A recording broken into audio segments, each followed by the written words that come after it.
قل یا اہل الکتاب لا تغلوا فی دینکم غیر الحق، کہہ دیجئے اے اہل کتاب نہ تم غلو کرو اپنے دین میں ناحق، ولا تتبعوا اہواء قوم،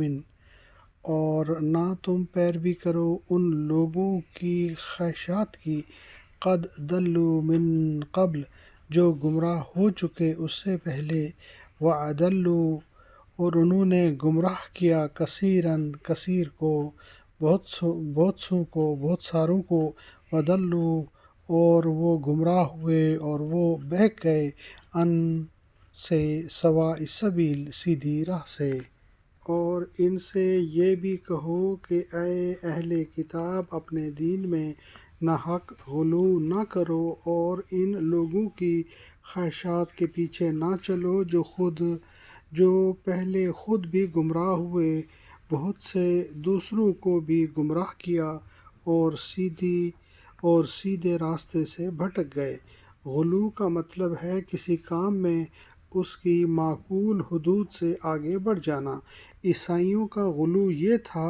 کہ وہ حضرت عیسیٰ علیہ السلام کی تعظیم میں اتنے آگے بڑھ گئے کہ انہیں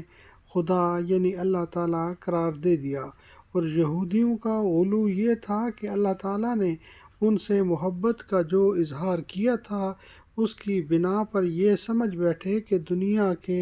دوسرے لوگوں کو چھوڑ کر بس وہی اللہ کے چہیتے ہیں، اور اس وجہ سے وہ جو چاہیں کریں، اللہ تعالیٰ ان سے ناراض نہیں ہوگا۔ ان میں بعض نے حضرت عزیر علیہ السلام کو خدا کا بیٹا یعنی اللہ تعالیٰ کا بیٹا قرار دے لیا تھا۔ صدق اللہ العظیم۔ اللہم صلی وسلم علی نبینا محمد وآل محمد، رب ارحمہما کما ربیانی صغیرا، ربنا ھب لنا من ازواجنا وذریاتنا قرۃ اعین واجعلنا للمتقین اماما، آمین یا رب العالمین۔